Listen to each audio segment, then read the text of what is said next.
Si tu avais encore des doutes sur le capitaine Ibrahim Traoré, regarde ceci jusqu'à la fin. Peu importe l'opinion des uns et des autres, une chose est certaine, au-delà de la politique bien sûr, il incarne pour moi un véritable leader. Et je pense qu'il en est de même pour beaucoup de jeunes Africains, beaucoup d'Africains. Et comme on le dit le plus souvent, dire que ton ami est un homme ne diminuera en rien ta virilité, ta capacité à être un homme, un vrai homme. Capitaine Ibrahim Traoré, après mes constats, est un homme qui ne recule pas face aux obstacles et qui assume pleinement ses engagements. Pour moi, c'est cela un homme. Tant que tu donnes le maximum de toi face aux obstacles et que tu assumes pleinement tes engagements, pour moi, il n'y a pas plus homme que toi. Être homme, ce n'est pas faire 2 heures au lit seulement, non. C'est au-delà de cela. Aujourd'hui, il y a plein de manières de faire 2 heures au lit.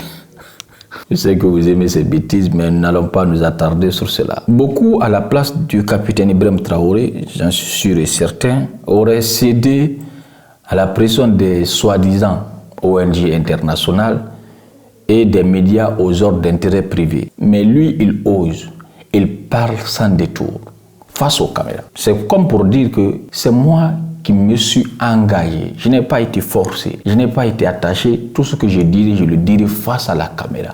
Et s'il y a des responsabilités à assumer, je les assume pleinement. Il y a des présidents africains qui vous diront qu'il y a des choses que ce jeune dit face aux caméras. Nous ne pouvons pas les dire. Pour beaucoup de raisons. La preuve en est que Macky Sall, lorsqu'il était au pouvoir, il y a des propos qu'il ne tenait pas. Mais après qu'il ne soit plus au pouvoir, on le voit tenir ses propos. C'était des mêmes propos que tenait le capitaine Ibrahim Traoré face à Macky Sall. Pendant que Macky Sall était là, il n'a pas soutenu le monsieur. C'est quand il n'est plus au pouvoir qu'il tient ses propos. L'Afrique n'est plus dans une perspective de tendre la main. On n'est plus dans une logique d'aide publique au développement, puisque l'aide ne peut pas apporter les réponses attendues par les Africains. Parce que d'abord, l'Afrique est trop grande pour dépendre de l'aide. Il faut des mécanismes, il faut développer le marché des capitaux sur le continent et il faut développer des joint ventures. Et je crois que ce sera gagnant-gagnant. Voilà le message d'espoir que moi j'aimerais donner à l'endroit de la nouvelle administration Trump et le message aussi que les Africains attendent de cette administration. Alors, qu'est-ce que cela résume? Beaucoup de choses. Mais le capitaine Ibrahim Traoré parle sans chercher à plaire à qui que ce soit. Où que tu sois, quoi que tu fasses, si tu veux forcément plaire aux êtres humains, tu ne vas pas accomplir ta mission. L'être humain est éternellement insatisfait. Mais une mission, c'est pour un temps. Alors, vouloir satisfaire l'être humain éternellement, chose qui n'est pas possible, et accomplir une mission qui est éphémère, qu'est-ce que tu vas choisir? Aujourd'hui, le capitaine, lui, il a choisi d'accomplir sa mission d'éveil, sa mission de sortir le Burkina Faso de là où, du trou où il était, sa mission de montrer aux Africains de tous bords qu'il est possible de rêver grand, qu'il est possible de voir au-delà de ce qu'il nous montre. Alors nous le laisser seul dans ce combat?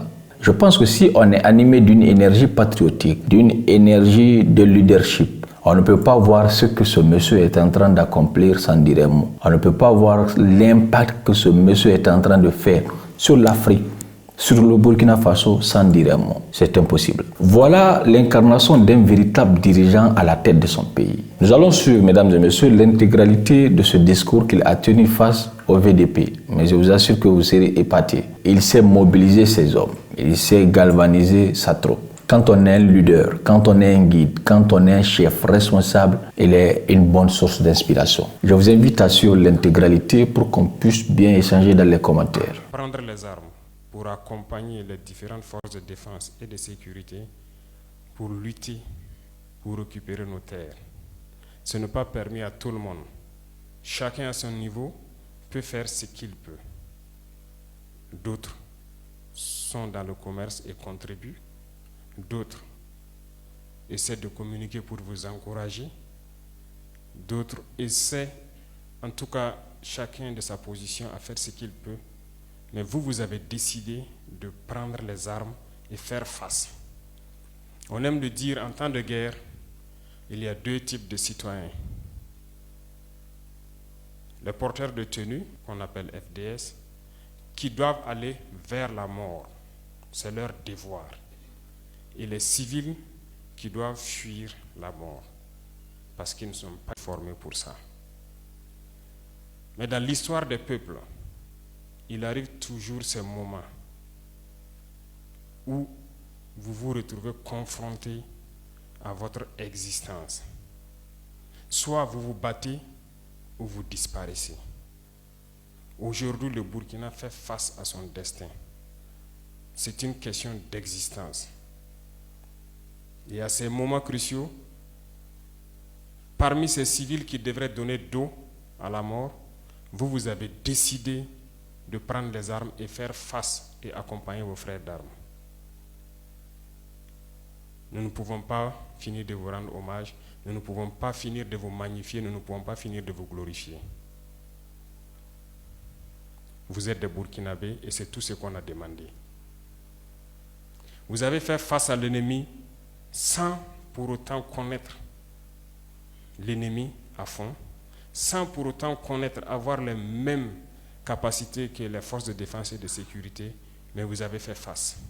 Beaucoup d'entre vous ont payé de leur vie, mais vous continuez à résister. Que pouvons-nous faire pour améliorer vos conditions de travail, c'est-à-dire le combat? La première des choses, les VDP existent depuis plusieurs années, mais n'étaient pas équipés, notamment les notions d'armes individuelles. Et je pense que ce problème est plus ou moins résolu. Tous ceux qui sont VDP dans les villages aujourd'hui ont des armes. De toute façon, ils sont nombreux encore à vouloir s'inscrire, je suis sûr. Tous les villageois souhaiteraient peut-être être VDP, mais nous allons aller étape par étape, parce que nous avons demandé aussi aux civils de contribuer, comme je vous disais tout à l'heure, jusqu'à un niveau qui doit permettre de vous prendre en charge. Voilà pourquoi en janvier, nous avons décidé de passer à un autre niveau en termes de primes, mais aussi en termes de prise en charge des blessés et d'assurer un certain minimum. L'équipement va continuer. Et tout ce qui pourrait être fait pour vous accompagner, ça va continuer à s'accroître. Au fur et à mesure que nous avançons dans le combat, vous êtes identifiés, vous êtes connus et vous êtes un bloc dans les différentes communes. Voilà pourquoi j'ai ordonné à ce qu'on commande des tenues pour commencer à équiper un peu. Mais l'idéal pour moi n'est pas qu'on achète des tenues de l'extérieur. Il faut qu'on puisse concevoir de nouveaux types de tenues pour vous et nous souhaitons que ces tenues-là soient confectionnées ici. Voilà pourquoi nous sommes en train d'accélérer la mise en place de l'usine qui doit produire une tenue, parce que je souhaite qu'il y ait un modèle particulier, voilà, une tenue spécialement pour cette armée qu'est la BVDP aussi. Donc c'est une question qui va se résoudre, et quoi de plus normal que vous soyez habillés par nous-mêmes à travers notre coton qui est transformé ici. Mais je vous exhorte à ne jamais vous déconcentrer. On ne doit pas être surpris. Il ne faut pas dormir. On ne baisse jamais les bras. Regardez aujourd'hui le volume de terroristes qui attaquent le Burkina. Est-ce que vous avez imaginé qu'il y avait ça au Burkina? Ah, ils étaient pourtant là, tapis dans l'ombre, ce qu'on appelle des cellules dormantes.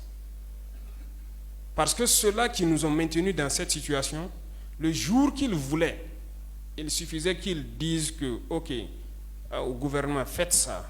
Si vous refusez, ils activent. Et il faut combattre.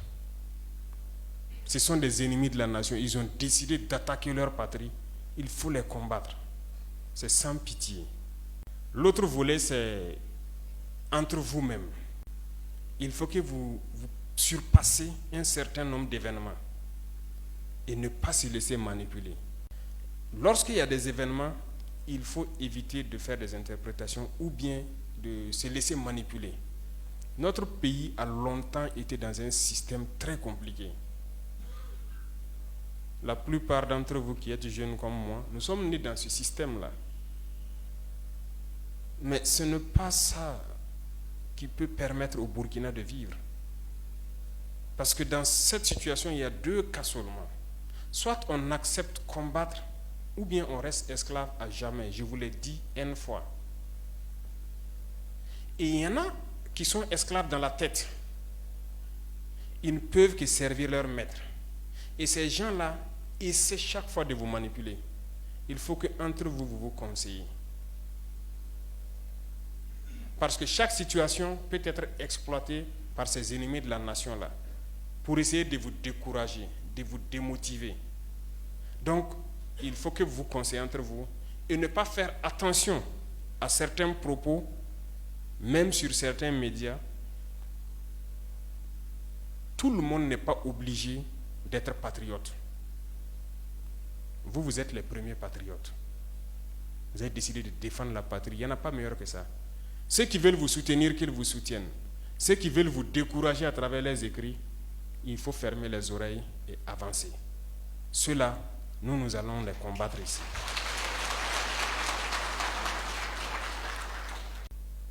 Alors, il faut qu'on se rappelle quelque chose. Dernièrement, il y a une soi-disant ONG. Ce n'est même pas une ONG, parce que ONG, c'est organisation non gouvernementale. Mais ils ne sont pas non gouvernementaux parce qu'ils sont financés par un budget fédéral, par un État. Cette soi-disant ONG-là produit des rapports pour dire que voilà, les FDS, les VDP font des exactions, c'est rentré là, c'est sorti ici. C'est pour entacher votre morale. C'est pour vous faire peur, pour vous empêcher de pouvoir combattre. Non. D'ailleurs, nous allons porter plainte contre cette ONG. Parce que il faut que les gens comprennent quelque chose. Ce qui nous arrive ici, c'est vrai qu'ils ont manipulé une partie de nos populations au Sahel ici, mais ils n'avaient pas cet armement-là. Qu'est-ce qui a amené l'armement assez important dans leur rang? C'est la Libye. Qui a détruit la Libye? C'est cette ONG, cette même ONG qui a fait ces rapports mensongers et donné à qui veut créer une rébellion pour que les gens interviennent et faire tomber Kadhafi et la poudrière se retrouve déversée au Sahel. Ces millions de vies qui ont été ôtées dans le Sahel là, on doit porter plainte contre cette ONG parce qu'elle est responsable de ces rapports mensongers qu'elle a fait pour consolider cette thèse d'attaquer la Libye. Ils n'ont pas de leçon de morale à nous donner. Regardez le monde. Qu'ils aillent défendre les droits de l'homme partout dans le monde d'abord avant de venir ici. Nous avons la chance d'avoir des situations similaires dans ce monde-là. Vous vous êtes engagés volontairement. Il y a des pays où on prend de force, on tue. Tu pars ou tu meurs. D'autres même en voulant fuir finissent par mourir. Ils ne parlent pas des droits de l'homme. Parce que ces gens nous voient comme des sous-hommes. Ils nous voient comme des esclaves. C'est comme ça dans leur tête. Ils n'ont jamais changé de logiciel, mais c'est à nous de leur montrer que nous ne sommes pas des esclaves et nous n'allons jamais accepter cet état de fait. Il n'y a donc pas à se laisser berner par leur histoire qu'ils racontent à qui veut l'entendre. Il faut rester concentré sur votre combat. Restez concentré. Nous savons ce que nous faisons. Et même actuellement, le commandant BVDP m'a dit qu'il y a une session de formation des droits de l'homme au profit des chefs de groupe et leurs adjoints qui est en cours. Si nous faisons des efforts, nous savons que c'est pour nous. Nous ne faisons plus quelque chose pour plaire à quelqu'un. Nous le faisons pour notre patrie. Et vous êtes engagés pour ça. Défendez votre patrie. N'écoutez pas ces individus-là. Ils ne doivent pas entacher votre morale. Dans l'histoire du monde, il y a eu des guerres. Et pendant la Seconde Guerre mondiale, les peuples se sont organisés pour se défendre. Un peu partout. Mais il y a un pays qui ne pouvait pas se défendre, qui était obligé de venir prendre nos ancêtres pour aller les défendre. Et aujourd'hui, ce même pays veut nous donner des leçons.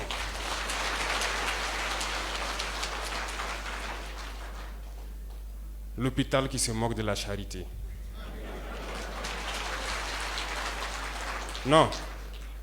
Vous êtes les descendants de ces mêmes ancêtres qui sont allés défendre les autres, qui ont libéré le monde du nazisme. Aujourd'hui, vous vous battez pour vos terres. Ces mêmes individus osent créer des termes pour vous salir. Nous nous opposons à cela. nous ne serons jamais d'accord. Continuez à défendre vos terres. Ce sont vos richesses qui intéressent ces gens. C'est notre or, c'est nos minerais qui les intéressent. Sinon, pourquoi venir chercher des villages entiers pour s'accaparer de nos terres? Donc, nous allons combattre et nous allons récupérer nos terres. Nos richesses, ça nous appartient. C'est pour nous, c'est à nous que ça doit profiter. Et à nos enfants. Je vous encourage donc à garder en mémoire que cette guerre, c'est pour nous sortir de l'esclavage. C'est pour notre indépendance. Et vous devez garder le moral haut. Restez debout. Ne jamais céder aux manipulateurs, à ces individus qui ne savent plus cette notion de patrie, ou à ces gens qui viennent de l'extérieur pour essayer de nous dompter à travers leurs termes qu'ils ont inventés eux et leurs organismes qu'ils ont inventés pour nous asservir. Combattez, avancez, faites tout ce que vous pouvez faire. Puisez, comme je dis, dans vos ressources culturelles, dans ce dans quoi vous avez été forgé depuis le village là. Puisez dedans et faites cette guerre. Restez concentrés et restez debout.